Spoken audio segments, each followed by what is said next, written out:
नमस्कार सभी को। तो दोस्तों आज हम ग्राफ बनाना सीखेंगे। भाई 10th क्लास के अंदर ग्राफ बहुत ही जरूरी है और अगर आप ग्राफ बनाना सीखेंगे तो और आपका क्वेश्चन कोई भी गलत नहीं होगा। तो आपको ग्राफ बनाना के लिए बहुत ही सबसे जरूरी है। तो एक छोटी सी क्लिप है, तो आप वीडियो को अंत तक जरूर देखें। सबसे आसान, सबसे बिल्कुल सही तरीके से आपको समझाया जाएगा।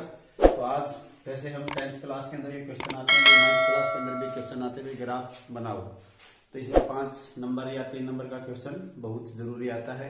तो अगर आप वीडियो को अंत तक जरूर देखें और कमेंट करके जरूर बताना भी आपको वीडियो कैसे लगती है। तो चलो हम शुरुआत करते हैं। तो सबसे पहले हमने जैसे यहाँ डायग्राम बनाया है और यहाँ हमने 2 समीकरण लिए हुए हैं। समीकरण नंबर 1 है हमारा, ये समीकरण नंबर 2 है।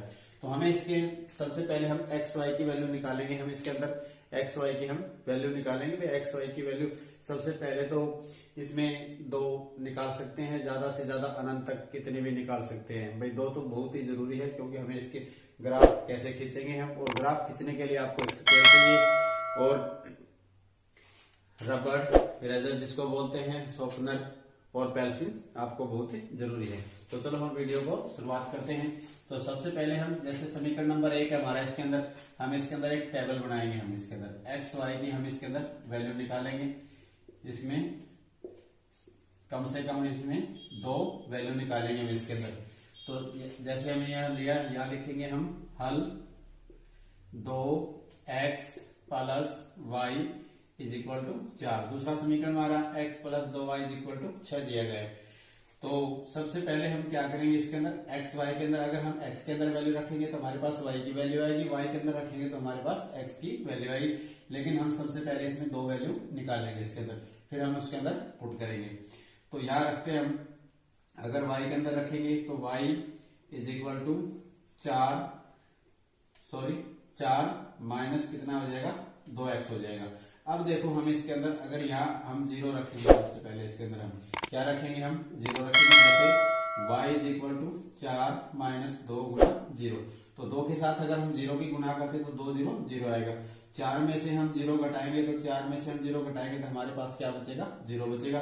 तो हमने x के अंदर कितनी वैल्यू रखी थी, x के अंदर हमने 0 वैल्यू रखी थी। तो y की वैल्यू हमारे पास कितनी आई, y की वैल्यू हमारे पास 4 आई। अब इसके अंदर हम 1 रख सकते हैं, तो हम इसके अंदर अब 1 रखेंगे। तो यहाँ गुना 1 रखेंगे तो 2 एकम 2। तो 4 में से हम 2 घटाएंगे, 4 माइनस हम 2 घटाएंगे तो हमारे पास y की वैल्यू कितनी बचेगी, y की वैल्यू हमारे पास 2 बचेगी। तो y की वैल्यू हमारे पास 2 बची। हमने x के अंदर मान कितना रखा था, x के अंदर मान हमने 1 रखा था। तो y की वैल्यू हमारे पास कितनी आई, 2। तो समीकरण नंबर 1 की हमारी टेबल बनकर तैयार हो चुकी है। अब हम समीकरण नंबर 2, हमें यहाँ वैल्यू पुट करनी है इसके अंदर। भाई x के अंदर रखेंगे तो y की वैल्यू आएगी। अगर यहाँ y ला सकते हैं तो हमारे पास x की वैल्यू आएगी। तो आप किसी की भी निकाल सकते हैं ऐसे। अब हम समीकरण नंबर 2 लेते हैं। अब हम समीकरण नंबर 2 लेंगे, 2 की हम टेबल बनाएंगे इसके अंदर। तो यहाँ हम रखते हैं x y, इसमें हम 2 वैल्यू निकालेंगे। तो x plus 2y is equal to हमारे पास कितना है, 6 दिया गया है। तो हम लेते हैं इसके अंदर ये संख्या लेती है, फिर ये x बराबर है 6 माइनस 2y। ये प्लस का तो किसका हो जाएगा, माइनस की संख्या हो जाएगी। अब x बराबर है, यहाँ हम क्या रखेंगे इसके अंदर, 0 रख सकते हैं या 1 रख सकते हैं। तो 6 माइनस 2 गुना 1। तो x बराबर है 6 में से हम 2 एकम 2 घटाएंगे तो हमारे पास कितना बचेगा, x की वैल्यू हमारे पास कितनी आएगी, 4 आएगी। तो x की वैल्यू हमारे पास इसमें 4।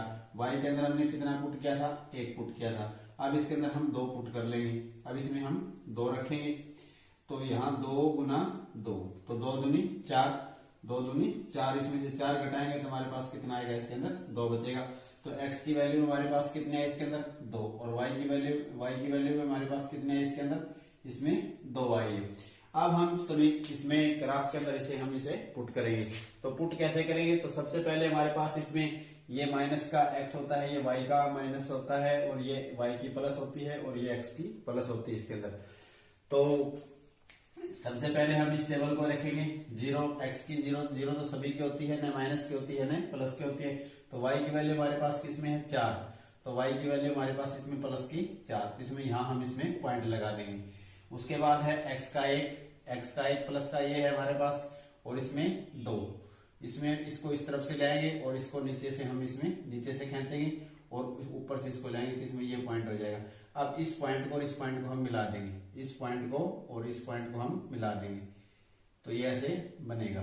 इसको लाइन को हम आगे बढ़ा देंगे, तो क्योंकि मेरे पास क्या है, कोई स्केल नहीं है, तो आप ऐसे खींचेंगे। अब हम टेबल नंबर 2 देखेंगे। अब इसमें हमारे पास x की वैल्यू हमारे पास कितनी है, 4 है प्लस की, तो x की वैल्यू हमारे पास इसमें 4 है और y की कितनी है, 1 है। तो ये तो हमारी y की वैल्यू हो जाएगी, ये हमारी x की हो जाएगी, तो इसको हम ऊपर बढ़ाएंगे और इसको हम यहाँ से यहाँ ले जाएंगे, हम इसको ऐसे ले जाएंगे, तो यहाँ इस तरफ से इसमें डॉट लगा देते हैं।